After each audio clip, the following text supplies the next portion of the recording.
आज के इस पुस्तक के लोकार्पण के अवसर पर मंच पर उपस्थित हमारे डॉक्टर श्यामा प्रसाद मुखर्जी के डायरेक्टर और मेरे मित्र डॉक्टर अनिर्बान गांगुली जी, हमारे शिवानंद द्विवेदी जी जो एडिटर हैं अमृतकाल की ओर इस पुस्तक के, श्री के उपाध्याय जी, श्री प्रभात कुमार जी और यहाँ उपस्थित हमारे साथ भारत सरकार में मंत्री एसपी सिंह बघेल जी, हमारे सांसद मनोज जी, राष्ट्रीय संगठक हमारे वी सतीश जी और यहाँ उपस्थित सभी वरिष्ठ सज्जन वृंद और मेरे प्रभात प्रकाशन के प्रभात जी और हमारे मीडिया के साथ ही प्रिंट मीडिया और इलेक्ट्रॉनिक मीडिया के मेरे साथी, ये मेरा सौभाग्य है कि आज अमृतकाल की ओर इस पुस्तक के विमोचन का मुझे सौभाग्य मिला है। कुछ दिन पहले अनिर्बान गांगुली जी आए थे, उन्होंने मुझसे कहा था कि इस तरीके से ये पुस्तक लिखी गई है और इसमें हमारे विचारक, लेखक, स्तंभकार और जो रिसर्च करते हैं ऐसे हमारे जाने माने लोग, उन्होंने जो पिछले 9 साल में जो भारत में आदरणीय प्रधानमंत्री मोदी जी के नेतृत्व में जो कार्य हुए हैं उसके बारे में 21 लेखों में इसको उन्होंने समाहित किया है। तो इसके आप लोकार्पण में आएंगे तो अच्छा रहेगा। मैंने सहर्ष स्वीकार इसलिए किया क्योंकि यह मैं मानता हूं कि यह बहुत ज़रूरी है कि जिस तरीके से प्रधानमंत्री जी ने पिछले 9 सालों में देश को एक नई दिशा दी है और देश को की दशा में भी जिस तरीके से सुधार हुआ है और जिस गहराई के साथ आप सब लोगों ने उस पर मेहनत करके उसके विभिन्न बिंदुओं को रखने की कोशिश की है, उसमें मैं भी अपना योगदान करूं और ज़रूर इसका हिस्सा बनूं। तो आप सब लोगों ने मुझे बुलाया, उसके लिए मैं धन्यवादी हूं। इस पुस्तक में जो लेखकों ने लिखा है वो बहुत ही सारगर्भित और संक्षिप्त रूप में उस बात को रखने का प्रयास किया है। एक तरीके से मैं कहूँ तो ये गागर में सागर है, क्योंकि 9 साल में जितने काम हुए हैं उन सब पर चर्चा करना तो जिसको कहते हैं ग्रंथ बन जाएगा, लेकिन आपने उसमें मुख्य बातों को निकाल करके सागर को गागर में भरने का प्रयास किया है। इसके लिए आप सब लोगों को मैं बधाई देता हूं जिन्होंने इस पर मेहनत की है। मुझे बताया गया कि राम बहादुर राय जी ने जब प्रजातंत्र को कैसे और प्रजातंत्र की भागीदारी के बारे में, मोदी जी के नेतृत्व के बारे में उन्होंने लिखा, तो उन्होंने 4 दिन तक कोई टेलीफोन भी नहीं लिया और सिर्फ इसी लेख को लिखने के लिए उन्होंने अपने आप को समर्पित किया।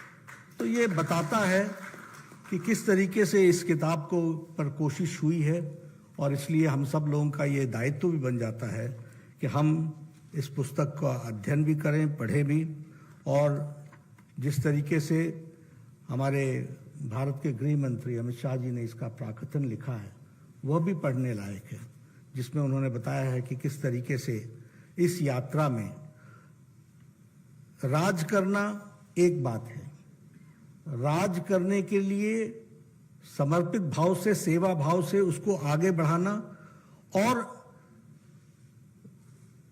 जिसे कहते हैं रूल करने के बेसिक प्रिंसिपल्स पर क्लैरिटी रहना और किसी उद्देश्य और फिलॉसफी के साथ देश को आगे ले जाना, इन बारीकियों को समझना बहुत जरूरी है। जिसको इस पुस्तक में समझाने का प्रयास हुआ है उसको हमको समझना चाहिए। ये प्रधानमंत्री से प्रधान सेवक, ये शब्द सिर्फ शब्द नहीं है, ये संस्कारों को परिवर्तित करने वाला रास्ता है। ये हमारे यहां की परंपराओं में नेतृत्व करने वाले की क्या समर्पण है। हम सब लोग राजपथ सुनने के आदी हो गए थे, लेकिन ये राजपथ को कर्तव्य पथ में बदल देना, यह अपने आप में बताता है कि किस तरीके से हमारी सोच की संस्कृति कितनी गहरी है और हम लोगों के लिए किस भाव से समर्पित है। इस बात को इसमें से उजागर होता है। ये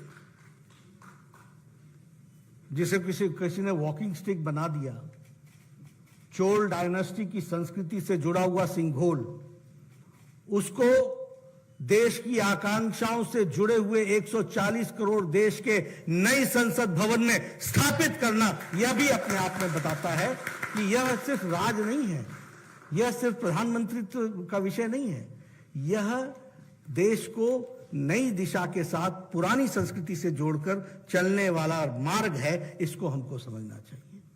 और वो सिंघोल किस बात का प्रतीक है? राष्ट्रीय एकता का प्रतीक है। वो सिंघोल किस बात का प्रतीक है? वो सेवा का प्रतीक है। वो सिंघोल किस बात का प्रतीक है? कि we are committed to the constitution of India, और उसको समर्पित के भाव से काम करने का यह उसमें से समर्पण बोध आता है। तो ये सारी बातें जब हम देखते हैं तो मुझे लगता है कि आप सब लोग इस किताब को जरूर पढ़ें, क्योंकि इसमें जो लेख लिखे गए हैं वो सिर्फ आंकड़े नहीं हैं, उसके अंदर एक जान है, एक भारतीयता की और एक भारतीय परंपराओं से निकले हुए संस्कारों से, और संस्कार के साथ साथ उन डीप फिलॉसफीज के साथ आगे किस तरीके से देश को, समाज को ले जाना है, उसका रास्ता उसमें से हमको देखने को मिलता है।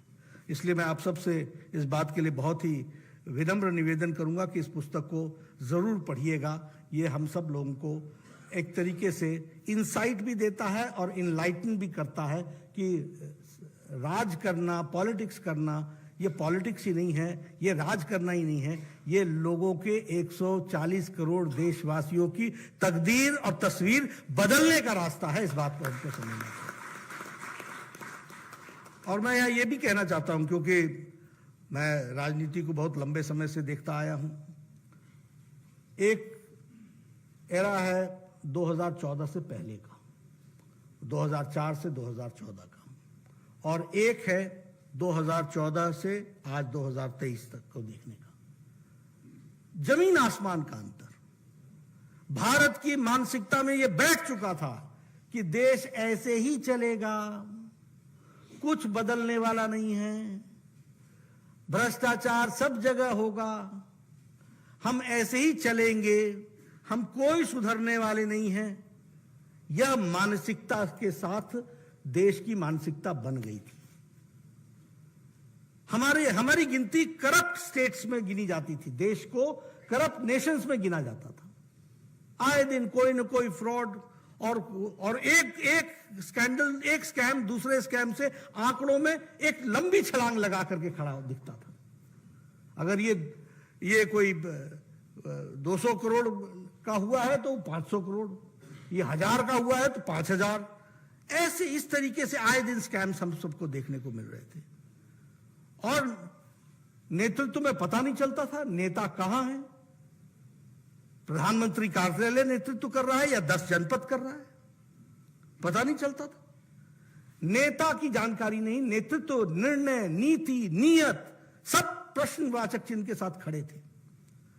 आपने हिम्मत करके 2014 में आदरणीय मोदी जी को आशीर्वाद दिया, भारतीय जनता पार्टी को आशीर्वाद दिया, एनडीए की सरकार बनी, और 2014 में नेतृत्व भी मिला, नीति भी मिली, नियत भी साफ थी, और काम करने के साथ साथ आगे बढ़ने का लक्ष्य था, जिसको हम लोगों ने पूरा किया। यह हमको ध्यान रखना चाहिए। इसलिए पॉलिसी पैरालिसिस से decision making government, bold decisions लेने वाली गवर्नमेंट, यह हम सबको देखने को मिला है। और देश का वातावरण भी बदला, और देश के वातावरण बदलने के साथ साथ मैं यह भी कहूंगा कि राजनीतिक संस्कृति बदल गई, पॉलिटिकल कल्चर बदल गया। वोट बैंक पॉलिटिक्स से निकल करके देश अब रिपोर्ट कार्ड पॉलिटिक्स पर आ गया। डायनेस्टी से निकल करके डेमोक्रेसी के साथ खड़ा होना सीख गया है, और उसी तरीके से डायनेस्टिक से निकल करके मेरिटोक्रेसी के साथ खड़ा होना यह देश सीख चुका है। यह हमको समझना चाहिए, यह हमको ध्यान में रखना चाहिए। और हम अगर मोदी जी के विषयों पर चर्चा करें, इसमें आपके 21 लेख लिखे हुए हैं, जिसमें आप सारी बातों को, इन बातों को आप रखेंगे। लेकिन अगर आज हम देखें तो हम कह सकते हैं कि एक समय 2014 से पहले का समय था, मालूम नहीं कहां बॉम्ब ब्लास्ट हो जाएगा, मालूम नहीं टेररिस्ट एक्टिविटी कहां हो जाएगी, मालूम नहीं बॉम्ब कैरॉट प्लेस में फटेगा या हाई कोर्ट के परिसर के बाहर फटेगा, मालूम नहीं कि बनारस के रेलवे स्टेशन पर फटेगा या मंदिर के सामने फटेगा। यह वातावरण हम लोगों ने देखा और आज हम देखते हैं कि देश सुरक्षित और सुरक्षित के साथ साथ एकता के सूत्र में बंधा हुआ देश हम सबको देखने को मिलता है।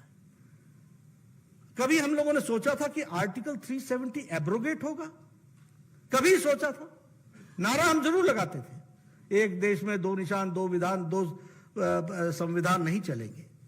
लेकिन आप लोगों ने साथ दिया और आप लोगों ने साथ देने का नतीजा ये रहा कि आज it was 6th of August 2019 that the complete unification of the country was done and Article 370 was abrogated. उसी तरीके से विकास और विरासत दोनों का ख्याल किया गया। विकास में अगर हमने बहुत ऊंची ऊंचाइयां ली और हमने नए नए कीर्तिमान स्थापित किए तो विरासत का भी ध्यान रखा।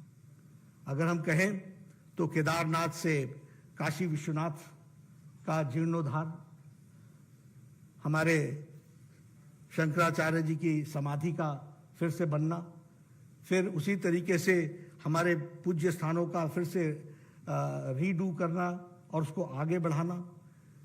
हम सब लोगों से पूछा जाता था, हम कहते थे हम मंदिर वहीं बनाएंगे, तो हमसे लोग पूछते थे तिथि कब बताएंगे। आज हम ये कह सकते हैं कि भव्य राम मंदिर वहां पर बन रहा है और वह भारत की संस्कृति का एक तरीके से सूचक है। वह भी हम सब लोगों को ध्यान में आता है। एक बात जो हमको समझनी चाहिए वो ये कि एक पॉलिटिक्स थी डिवीजन की, north south division, language division, आपस में भेदभाव क्रिएट करो। प्रधानमंत्री मोदी जी ने उसको भी यूनिफाई किया। अगर संत तिरुवल्लुवर की बात उन्होंने यूनाइटेड नेशन, संयुक्त राष्ट्र में की, तो बसवन्ना की चर्चा, संत बसवन्ना की चर्चा उन्होंने यूके में राज करने की नीति पर की। यह भी हमको ध्यान में रखना चाहिए। अगर तमिल काशी संगम इसको आगे बढ़ाया तो तमिल सौराष्ट्र संगम को भी आगे बढ़ाया। यह सब बताता है कि कल्चरल यूनिफिकेशन के लिए किस तरीके से काम हुआ है। वह भी हमको, यह सिंघोल अपने आप में इस बात का सूचक है कि भारत एक यूनाइटेड रूप में देखने का तरीका किस तरीके का होता है, उसकी गहराई को भी ये बताता है, दर्शाता है। इसको भी हमको ध्यान में रखना चाहिए। एक सबसे बड़ी बात मैं जरूर कहूंगा, क्योंकि सार्वजनिक जीवन से लंबे समय तक जुड़ा रहा हूं और मुझे लंबे समय तक एक विधायक के रूप में काम करने का मौका मिला। गांव, गरीब, वंचित, पीड़ित, शोषित, दलित, महिला, युवा, किसान, इसकी चिंता अगर हुई है तो सही मायने में नरेंद्र मोदी जी के नेतृत्व वाली सरकार ने चिंता की। Empowerment of the poor, empowerment of the women, empowerment of the Dalits, empowerment of farmers, ये अगर कभी हुआ और सही मायने में हुआ। और मैं आपको धरती की बात बताना चाहूंगा। बहुत सी बातें चर्चा होती है लेकिन मैं सोच करके कई बार छोड़ देता हूं, लेकिन आज आपसे जरूर शेयर करूंगा। आज प्रधानमंत्री आवास योजना में लगभग 4 करोड़ से ज्यादा मकान बन गए हैं और किचन, टॉयलेट, गैस का कनेक्शन, कोर्टयार्ड और उसके साथ साथ 2 कमरे और इस तरीके की व्यवस्था के साथ आज 4 करोड़ घर बन गए। मैं एमएलए था, मेरे सामने मेरा ब्लॉक डेवलपमेंट ऑफिसर आता था बीडीओ और कहता था, नड्डा जी इस बार आपको एक पंचायत में एक इंदिरा आवास योजना में घर मिला है, बताइए इसको किसको दें। मैं कहता था भैया ये तू ही बांट ले, मैं क्या बांटूंगा, इस इंदिरा आवास योजना को लेके मैं क्या करूंगा। देखिए पॉलिसी डिसीजन का फर्क जमीन पर क्या पड़ता है उसको समझिए। मैं आपको वो समझाने की कोशिश कर रहा हूं। आज 4 करोड़ घर, एक एक पंचायत में 200 100 घर बन रहे हैं और डायरेक्ट डिस्बर्समेंट हो रही है, डीबीटी के माध्यम से हो रही है। नो बिचौलिया, नो मिडलमैन। ये बदला हुआ भारत नहीं है तो और क्या है। ये हमने धरती पर देखा है, ये हम आपको बताना चाहते हैं। अगर मैं स्वच्छ भारत की बात करूं, ठीक है, हम लोग कई बार इतने इम्यून हो जाते हैं कि इन बातों को ध्यान में नहीं रखते हैं। आप सब लोगों ने आज से अगर 10 साल पहले कभी भी हाईवे पर सफर किया होगा तो आप देखते होंगे कि झुंड की झुंड महिलाएं अपने दैनिक नित्य कर्म को करने के लिए सड़क के किनारे पर एक साथ जाती हुई आपको दिखती थी। क्या मानवता थी, क्या ह्यूमन डिग्निटी थी, क्या महिलाओं के साथ व्यवहार हो रहा होगा, आप समझ सकते हैं। और ये this also resulted into sexual abuse, this also resulted into sexual violence also, because they were vulnerable. और क्या डिग्निटी थी, सूर्यास्त और सूर्योदय का इंतजार करती थी अपने दैनिक नित्य कर्म से फ्री होने के लिए। और संख्या कितनी निकली, 12 करोड़, 101 करोड़ 40 लाख, और 12 करोड़ फैमिलीज का मतलब बच्चे होते हैं। किस तरीके का जीवन जी रहे थे। आज स्वच्छता अभियान के तहत, और जब प्रधानमंत्री जी ने इसकी चर्चा लाल किले से की तो हमारे कांग्रेसी भाइयों ने खिल्ली उड़ाने की कोशिश की, मजाक, प्रधानमंत्री स्वच्छता की बात लाल किले के रैम्पार्ट्स ऑफ लाल किला बोलते हैं, उनके समझ में नहीं आया। लेकिन आज बदलती हुई तस्वीर, और मैं स्वास्थ्य मंत्री की दृष्टि से आपसे बता सकता हूं, इसके चलते डायरिया के केसेस भी घट गए और बच्चों के डायरिया के केसेस घट गए, ये भी हमको ध्यान रखना चाहिए। तो ये भी हमको, अब सौभाग्य योजना की बात करें, मैं तो फिर आपको, क्योंकि जमीन की बात बता सकता हूं कि किस तरीके का फर्क आता है। हमारे यहां जब मान लीजिए कि 2 भाइयों का डिवीजन हुआ और एक नया घर बन गया, तो उस घर को जब इलेक्ट्रिसिटी लगती थी और वो नए जगह पर जाकर के बसता था, तो वो मेरे पास आता था और कहता था, भाई साहब मेरे को बिजली दिला दीजिए। मैं जूनियर इंजीनियर को बोलता था कि इसको बिजली दो। जानते हैं पहले बिजली वाला क्या बोलता था, ऐसा है, पहला काम तो करो कि गांव वालों को लाओ और ला करके सब इकट्ठे होकर के खंबा ले जाओ। खंबा मतलब पोल, यानी वो सरकार की जिम्मेवारी नहीं है, वो तुम करो। और कितना मीटर तार लगेगी, तो 200 मीटर लगेगी, तो 100 मीटर का तुम इंतजाम करो, 100 मैं करता हूं। यानी ऑब्लिगेशन है, जैसे ऑब्लाइज कर रहे हैं। अगर 100 मीटर दे दिया तो ऐसा लगा जैसे हमने कोई बहुत बड़ा ऑब्लिगेशन कर दिया। आज सौभाग्य योजना में 2 करोड़ 60 लाख घरों को बिजली पहुंचाई गई है। और मैं आपको इसका वास्तविक विषय बताता हूं। जब मैं लाभार्थी से मिलने के लिए लखनऊ के पास के गांव में गया, आउटस्कर्ट्स ऑफ लखनऊ, तो मुझे वहां के सज्जन ने कहा, बिजली आई थी उसके यहां, तो मैं गया था उसके यहां, तो बोलने लगा, बाबूजी मजा आ गया। मैंने कहा मजा क्या आया? बोला, दोपहर को फॉर्म भरा है और शाम को बिजली आ गई है, ये फर्क आया है, ये हमको समझ। हर घर नल हर घर जल, 8.8 करोड़ लोगों को घर और जल दिया गया है, उनके घर में टैप वाटर पहुंचाया गया है। मैंने वो तस्वीर देखी है जब हमारी महिलाएं एक साथ इकट्ठा होकर के सुबह 20 के झुंड में, 30 के झुंड में, 1-1, 2-2 घैले लेकर के 1.5 किलोमीटर नीचे उतरती थी पहाड़ से, और पानी लाने में 4 घंटे 3 घंटे लगते थे, सिर्फ पानी लाने में। ये भी हमने तस्वीर देखी है। और आज मैं वो तस्वीर देख रहा हूं कि 8 करोड़ 80 लाख लोगों के घर में नलके लग चुके हैं। ये फर्क हम देख रहे हैं, ये है जमीन का फर्क। मुझसे कई बार मजाक में लोग आके बोलते मुझे क्या मिला, तो मैं कई बार उनको बताता हूं, पूछता भी हूं कि बता, आज से 10 साल पहले, 5 साल पहले बावड़ी में नहाने जाते थे कि नहीं? बोले हाँ जाते थे। बाल्टी लेके जाते थे कि नहीं? कितनी दूर थे बावड़ी? तो जी वो तो 20-25 मिनट तो लग ही जाता है। तो 20-25 मिनट जाना, 20-25 मिनट आना, और साथ में पानी भी लाना, और फिर धूप में वापस आना, और फिर पसीने में नहा लेना। यही नहाते थे ना तुम? बोले हाँ ऐसे ही नहाते थे।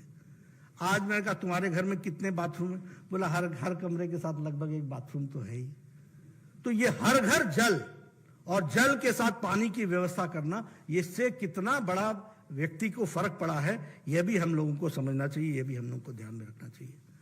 आयुष्मान भारत के बारे में अगर मैं बात करूं, हम जब हेल्थ मिनिस्टर थे तो चर्चा होती थी health coverage, universal health coverage. एक बहुत बड़ा नारा दुनिया के, मतलब वर्ल्ड हेल्थ असेंबली में जाओ तो कोई भी मिलेगा तो बोलेगा what are you doing about health coverage, universal health coverage. जैसे ये एक विषय है जिस विषय में हमको काम करने की जरूरत है, और हम समझते भी थे। लेकिन हमें खुशी है और हम अपना सौभाग्य मानते हैं कि प्रधानमंत्री मोदी जी के पास जब मैं यूनिवर्सल हेल्थ कवरेज के लिए 1 लाख रुपए को लेकर के गया था, तो उन्होंने मुझसे कहा, नड्डा थिंक बिग, और उन्होंने आयुष्मान भारत 50 करोड़ लोगों के लिए 5 लाख रुपए सालाना हेल्थ कवरेज की बात की। हमारे एमपी साहब बैठे हैं, हमारे मनोज जी बैठे हैं। आज से आयुष्मान भारत के पहले हर एमपी चिट्ठी लिख रहा होता था प्रधानमंत्री जी को, इसका बाईपास होना है, इसका वैल्व बदलना है, इसकी किडनी का ऑपरेशन होना है, इसमें इतना पैसा खर्च होगा, कृपया अनुशंसा करने की कोशिश करें, कि कृपया अनुदान देने की कोशिश करें। हर एमपी चिट्ठी लिखता था। आज 50 करोड़ लोग, 10 करोड़ 74 लाख परिवार, 10 crore 74 lakh families, 50 crore people are getting 5 lakh health coverage every year for गंभीर बीमारियों के लिए ये इलाज किया जा रहा है। और किसको दिया गया है? ये कोई कास्ट पर नहीं किया गया है, ये बाय प्रोफेशन किया गया है, कास्ट सेंसस पर किया गया है। रेडी वाला, फेड़ी वाला, रिक्शा वाला, ठेले वाला, लिफ्ट मैन, रैग पिकर, बस का ड्राइवर, बस का क्लीनर, ये गरीब लोग जिनका कोई देखने वाला नहीं है, ऐसे 10 करोड़ 74 लाख परिवारों को आयुष्मान भारत से जोड़ा है। और आज हेल्थ कवरेज की दृष्टि से हम आगे बढ़े हैं, यह भी हमको समझना चाहिए, जानना चाहिए। कोरोना की बात करें तो मैं बड़े फख्र के साथ ये कह सकता हूं कि इंडिया ने कोरोना मैनेजमेंट, मोदी जी ने दुनिया को एक प्रोग्राम के तहत बताया कि किस तरीके से पेंडेमिक मैनेज किया जाता है। इसका उदाहरण है तो वो कोरोना मैनेजमेंट। दुनिया का हर देश विफल हुआ है इसमें, दुनिया का हर देश विफल हुआ है। अमेरिका जैसा देश ये तय नहीं कर पाया कि इकोनॉमी महत्वपूर्ण है या जान महत्वपूर्ण है। देश नहीं तय पाया लॉकडाउन लगाएं कि नहीं लगाएं। यूरोप नहीं तय कर पाया। लेकिन प्रधानमंत्री मोदी जी ने समय पर बोल्ड डिसीजन लिया, लॉकडाउन लगाया, देश को तैयार किया और उस समय कहा जान चाहिए, जान है तो जहान है, पहले जान, और जब जान को बचा लिया तो कहा जान भी है और जहान भी है, दोनों को संभाल करके चले। अगर मैं बात करूं कोरोना मैनेजमेंट की दृष्टि से तो मैं कई बार इस बात को कहता हूं, स्वास्थ्य मंत्री रहा हूं, इस देश में टेटनेस को नेशनल प्रोग्राम बनने में 25 इयर्स लगे। इस देश में स्मॉल पॉक्स, चिकन पॉक्स को नेशनल प्रोग्राम बनने में 20 to 25 इयर्स लगे। ट्यूबरक्लोसिस के प्रोग्राम को नेशनल प्रोग्राम बनने में 30 इयर्स लगे। जापानीज इंसेफ्लाइटिस को नेशनल प्रोग्राम बनने में 100 साल लग गए, 100 इयर्स। 1906 में दवाई आई थी, 2006 में नेशनल प्रोग्राम बना, 2006। लेकिन कोरोना 2019 की जनवरी में, 2020 की जनवरी में पहला केस डिटेक्ट हुआ था। 2020 के अप्रैल में टास्क फोर्स बैठाया और 9 महीने के अंदर, 9 मंथ्स के अंदर एक नहीं 2 इंडिजिनस वैक्सीन बना करके दी। ये भी हमको ध्यान में रखना चाहिए। और जब मैं कोरोना की बात करता हूं तो मैं हमेशा कहता हूं सभी जगह देश ने, सरकार ने कोरोना लड़ा। हमारे यहां देश ने, मोदी जी ने देश के साथ मिलकर के कोरोना की लड़ाई लड़ी।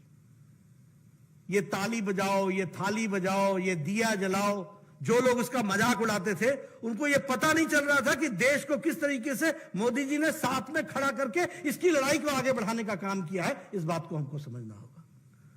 जब उन्होंने एक टेस्ट के केस में एक दिन का कुछ समय के लिए कर्फ्यू लगाया, लॉकडाउन लगाया, वो देख रहे थे कि देश तैयार हुआ है कि नहीं हुआ है। और वैक्सीनेशन में ऑस्ट्रेलिया में, अमेरिका में, फ्रांस में, जर्मनी में वैक्सीनेशन के खिलाफ प्रदर्शन हुए हैं। यानी देश नहीं तैयार था वैक्सीनेशन के लिए। और ये देश, हमारा देश है, 100% से ज्यादा वैक्सीनेशन लगाकर 220 करोड़ का dose, double dose with booster लेकर के तैयार खड़ा है। ये फर्क है। आज भी 76% से ज्यादा वैक्सीनेशन अमेरिका में नहीं हुआ है। ये फर्क हमको समझना चाहिए और ये हम लोग को के ध्यान में रहना चाहिए। अगर मैं आर्थिक दृष्टि से बात करूं तो इकोनॉमी की दृष्टि से आज India has overtaken Britain. It is now the 5th largest economy. और ऋषि सुनक बोलता है time is not far when India will become the 3rd largest economy. ये वहां का प्राइम मिनिस्टर बोल रहा है। ये स्थिति आकर के खड़ी हुई है। उसी तरीके से अगर हम देखें, मैं आपके सामने, अब मैं कई बार हमसे लोग बात करते हैं इन्फ्लेशन और ये और वो, सारी दुनिया में आर्थिक संकट आया। सारी दुनिया में पेंडेमिक आया, सारी दुनिया में यूक्रेन वॉर का असर रहा, सारी दुनिया में सप्लाई चेन का विषय रहा। लेकिन आपके सामने मैं कुछ आंकड़े रखना चाहता हूं। हमारा ग्रोथ रेट जो आईएमएफ के वर्ल्ड इकोनॉमिक आउटलुक के द्वारा है, उसमें ग्रोथ फोरकास्ट जो है वो यूएसए का 1.4% है, जर्मनी का 0.1% है, यूके का -0.6% है, चाइना का 5.2% है, ब्राजील का 1.2% है और इंडिया 6.1% पर खड़ा है। और अभी जो मॉर्गन स्टैनली का आया है वो ग्रोथ रेट 7.2% बताता है। ये भी हमको ध्यान में रखना है। अब मैं कांग्रेस के हमारे अनपढ़ भाइयों को क्या बताऊं? कुछ पढ़ लिख लिया करो, जरा अगल बगल झांक के देख लिया करो। जिस धरती पर आप गए हो आज, उस धरती का ग्रोथ रेट 1.4% है, जहां से आप भाषण दे रहे हो और भारत के बारे में तमाम बातें कहते हो। वहां का ग्रोथ रेट 1.4% पर खड़ा है और भारत आज 6.1 पर तो डिक्लेयर्ड है, प्रोजेक्टेड 7.2 पर खड़ा है। यह भी हमको ध्यान में रखना चाहिए। अगर हम इन्फ्लेशन की बात करें, महंगाई की चर्चा करते रहते हैं। यूरोप का इन्फ्लेशन 8.6% पर खड़ा है, Germany 8.7, Italy 10, United kingdom 10.1, Russia 11.8, Turkey 5.7 और इंडिया 4.7% पर खड़ा है। यह भी हमको ध्यान में रखना चाहिए। ऑल टाइम लो। ये सारी बातों को हमको जरूर ध्यान में रखना चाहिए और जब भी हम इन बातों की चर्चा करें तो हमको जरूर लोगों से भी चर्चा करना चाहिए। दुनिया कह रही है कि India is now the bright spot, world is saying this, लेकिन हम अपने विरोधियों को उनकी दृष्टि तो ठीक कर सकते हैं, विजन कहां से दें? विजन नहीं दे सकते। आईसाइट तो ठीक कर दें, लेकिन विजन देना तो मुश्किल है। विजन तो उनको आएगा तभी होगा। हम इलेक्ट्रॉनिक मैन्युफैक्चरिंग में 500% हम ग्रोथ हमारा हुआ है। इलेक्ट्रॉनिक एक्सपोर्ट हमने 70,000 करोड़ किया है। Mobile 92% of the mobile we got was imported. Now 97% of mobiles are being manufactured in India. Bharat में उसका प्रोडक्शन चल रहा है। उसी तरीके से स्टील मैन्युफैक्चरिंग में हम 4th से 2nd स्थान पर आ गए। टॉय एक्सपोर्ट में हमारे 3 टाइम इंक्रीज हुआ है। India has become the 3rd largest market in automobile. अब गाड़ी तो वही खरीदता है जिसके पास पैसा है, तो इटसेल्फ स्पीक्स अबाउट इकोनॉमी। और 3rd लार्जेस्ट मार्केट हमारी बन गई है। यह भी हमको ध्यान में रखना चाहिए। मैं यहां एक बात जरूर कहूंगा कि जब जब भारत नए कीर्तिमान स्थापित करता है, जब जब भारत के नेतृत्व की थाथी बनती है, एक उसका लोहा लोग मानते हैं, तब तब हमारे कांग्रेस के युवराज राहुल गांधी बढ़ते गौरव से पता नहीं उनको क्या समस्या हो जाती है। यह गौरव उनको पछता नहीं है, यह गौरव उनको अच्छा नहीं लगता है। दुनिया की वैक्सीन की तारीफ कर रहे हो और दुनिया भारत की वैक्सीन लेने के लिए तैयार बैठी है। 100 देशों ने भारत की वैक्सीन ली और तुम भारत की वैक्सीन पर प्रश्न खड़े करते हो और दुनिया की वैक्सीन की प्रशंसा करते हो। अगर मैं बात करूं तो आप सर्जिकल स्ट्राइक पर प्रश्न खड़ा करते हैं। आप हिंदू मुस्लिम को डिवाइड करने की बात करते हैं और एक तरीके से विभाजन के समाज में डिवीजन हो, इस बात को आप प्रयास करते हैं। और ऊपर से आप कहते हैं कि हम मोहब्बत की दुकान चला रहे हैं। अरे आप नफरत का मेगा शॉपिंग मॉल खोल करके बैठे हैं। आपने नफरत की मेगा शॉपिंग मॉल खोल रखी है। और मैं कहने के लिए नहीं कह रहा हूं, याद करिए, लोग भूल जाते हैं। अफजल हम शर्मिंदा हैं, तेरे कातिल जिंदा हैं। इन बोलने वालों के साथ जेएनयू में कौन खड़ा हुआ था? कौन गया था दूसरे दिन? भारत होंगे तेरे टुकड़े टुकड़े इंशाअल्लाह इंशाअल्लाह। इन टुकड़े टुकड़े गैंग के साथ दूसरे दिन कौन खड़ा था? ये नफरत की दुकान का मेगा मॉल खोल करके जो बैठे हैं, मेगा शॉपिंग मॉल, दुनिया जानती है इनको और दुनिया इन सबको समझती है। और यह हमेशा भारत के आत्मविश्वास को कमजोर करने का प्रयास करते हैं। ये भूल जाते हैं, मोदी जी का विरोध करते करते भारत का विरोध करने लग जाते हैं। वैक्सीन भारत की थी, सर्जिकल स्ट्राइक भारत के हित में किया गया था। तुम आर्मी से पूछ रहे थे, प्रूफ लाओ, प्रमाण लाओ, आत्मविश्वास तोड़ रहे थे। यह तुम्हारा रोल है, यह तुम्हारी राष्ट्रीयता है, दिस इज योर नेशनलिज्म। आप दुनिया के साथ समंदर पार कहीं जाओ, भारत का एक एक नागरिक जानता है कि प्रधान सेवक ने इस देश को किस तरीके से आगे बढ़ाया है, इस बात को जानते हो। उसी तरीके से मैं अगर विकास की बात कहूं, इंफ्रास्ट्रक्चर की बात करूं, आप देखिए कहीं फ्लाईओवर, कहीं मेट्रो, कहीं इंफ्रास्ट्रक्चर की दृष्टि से रेलवेज का आज 22 वंदे भारत ट्रेन ऑपरेशनल हो गई हैं, वो भी हम सबको देखने को मिलता है।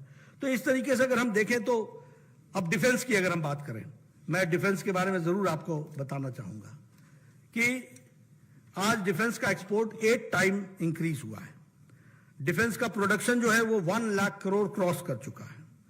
और उसी तरीके से डिफेंस की सिक्योरिटी के दृष्टि से सर्जिकल स्ट्राइक तो हुआ ही, एयर स्ट्राइक तो हुआ ही, लेकिन भारत में इंपोर्ट भी डिफेंस इक्विपमेंट का 70% कम हुआ है। इस बात को भी हमको ध्यान में रखना चाहिए। हमने अपनी आत्मनिर्भरता की ओर हम बढ़े हैं, यह भी ध्यान में रखना चाहिए। मैं यहां यह भी कहना चाहूंगा कि एक समय में एक डिफेंस मिनिस्टर ने कहा था कि बॉर्डर्स ना बनाना, बॉर्डर्स में रोड ना बनाना, यह भारत की स्ट्रेटजी है। आप देखो, सोच देखो कि बॉर्डर्स पर रोड ना बनाना यह भारत की स्ट्रेटजी है। ये this is also part of defence. ये एक हमारे मंत्री ने कहा था जो डिफेंस के मिनिस्टर थे। आपसे मैं बताना चाहूंगा कि 2088 किलोमीटर्स इंडो चाइना बॉर्डर पर सड़कें डबल लेन बन चुकी हैं। ये हमको ध्यान में, ऑल वेदर वे 1336 किलोमीटर्स इंडो पाक बॉर्डर पर सड़कें बन चुकी हैं। 19 किलोमीटर बांग्लादेश बॉर्डर पर बनी है और 3,595 टोटल बॉर्डर रोड्स पर ऑल वेदर रोड सड़कें बन चुकी हैं। विद इन 24 आवर्स हमारी इंडियन आर्मी किसी भी बॉर्डर पर पहुंच सकती है। यह परिस्थिति आज आकर के खड़ी हुई है और इसमें 20,700 करोड़ रुपीस खर्च हुए हैं। यह भी हमको ध्यान में रखना चाहिए। अगर मैं एक्सटर्नल के दृष्टि से बात करूं, आपने देखा अभी हमारे प्रधानमंत्री जी जापान गए थे, G7 की मीटिंग अटेंड की और वहां पर चर्चाएं हुई। आपने देखा किस तरीके से जो बाइडेन ने जो वक्तव्य दिया, क्या वक्तव्य दिया, आई वॉन्ट योर ऑटोग्राफ। फिर आगे क्या कहा कि I have a complain, next year in June 22 you are coming to America, we are offering you a straight dinner. People are complaining me that they want to join and be the part of the dinner and meet Prime Minister Modi. ये Joe Biden बोलते हैं, Bharat America का राष्ट्रपति बोलता है। हमारे Papua New Guinea के आपने देखा प्राइम मिनिस्टर साहब ने जिस आदर के साथ उनका स्वागत किया, वो भी आप लोगों ने देखा। आपने देखा ब्रिटिश का प्राइम मिनिस्टर किस तरीके, ऑस्ट्रेलिया का प्राइम मिनिस्टर किस तरीके से कहता, you are the boss, Modi is the boss. ये वाक्य, ये सेंटेंसेस, ये अपने आप में भारत के कहानी बताते हैं। और ये ऐसे ही नहीं हुआ है। प्रधानमंत्री जी ने 100 बार विदेश यात्राओं में 60 कंट्रीज के साथ अपने आप को इंगेज किया है और दुनिया में अपना स्थान बनाया है। इस बात को भी हमको ध्यान में रखना चाहिए। हम अगर क्वाड के सदस्य बने, हम अगर G7 में रेगुलरली बुलाए जाने लगे हैं, G20 को हम लीड कर रहे हैं, I2 U2 में के हम पार्ट एंड पार्सल बन गए हैं, ब्रिक्स में हमारी महत्वपूर्ण भूमिका है। और सबसे बड़ी बात देखिएगा, मैं आपको बताऊं, जो लोग अंतर्राष्ट्रीय राजनीति को समझते हैं वो उनको यह समझना चाहिए कि मोदी जी के राज में ये जो अमृत काल की तरफ हम आगे बढ़ रहे हैं, D-hyphenation of India and Pakistan. D-hyphenation का मतलब क्या हुआ? दुनिया के जितने भी नेता आज से पहले चर्चा करते थे, वो हमेशा एक वाक्य में कहते थे, India and Pakistan, India and Pakistan. आज दुनिया का कोई भी नेता इंडिया के साथ पाकिस्तान शब्द नहीं लगाता है। Now India is India and Pakistan is where it is. वो वही है जहां है। ये भी आप लोगों ने देखा। तो एक इंटरनेशनल दृष्टि से भी देखें, अंतर्राष्ट्रीय दृष्टि से भी देखें, और हमारे सांस्कृतिक विरासत के बारे में मैंने आपसे चर्चा की। तो ये सब कुल मिलाकर के एक तरीके से ये प्रयास हुआ है कि आज देश विकसित भारत की ओर चल रहा है। और अमृत काल में ये हम सब का सौभाग्य है, क्योंकि आप लोगों ने भी राजनीति बहुत समय से देखी है, आप सब लोग जानते हैं। मतलब मैं तो बिहार से आता, शुरुआती जो दौर हमारा वहीं गुजरा। यहाँ कुछ न बदलेगा, यहाँ कुछ न बदलेगा, ये वाक्य से शुरू होता था और हम सब लोग भी मान लेते थे कि ऐसा ही चलेगा, ऐसा ही चलेगा। आज विकसित भारत सपना देखता हुआ आगे बढ़ रहा है और वह हमारा लक्ष्य है। पुरानी गुलामी के सारे चिन्ह मिटा देने हैं और अपने इतिहास के गौरव को याद रखना है और एक साथ मिलकर के चलना है और अपनी जिम्मेवारी को निभाना है। ये 5 बातों को मोदी जी ने कहा है जिसको हमको आगे बढ़ाना है। मुझे पूरा विश्वास है कि आप सब लोग बुद्धिजीवी हैं, आप सब लोग, और हम देख रहे हैं कि वरिष्ठतम पत्रकार आज यहाँ पर उपस्थित हैं। आप सब लोगों ने इन बातों को अच्छी तरीके से महसूस भी किया है। आप सब लोग हमारे साथ इस यात्रा में 2014 के पहले भी थे और 2014 के बाद भी थे। आपको मैंने कुछ बातों की तरफ से ध्यान दिलाया है। जानकारी में तो आपके पहले भी था और आगे भी रहेगा, लेकिन हमारा यह जरूर कहना है कि it is a historical moment for us that we are part and parcel of this time when we are in the system। मतलब हम ये देख रहे हैं, ये इतिहास में नहीं देख रहे हैं, हमें इसमें अपना योगदान करने का मौका मिल रहा है। आइए हम सब लोग मिल करके इस अमृत काल को विकसित भारत की ओर ले जाने में अपना योगदान करें। आप सब ने मेरी बात सुनी, आपका बहुत बहुत धन्यवाद।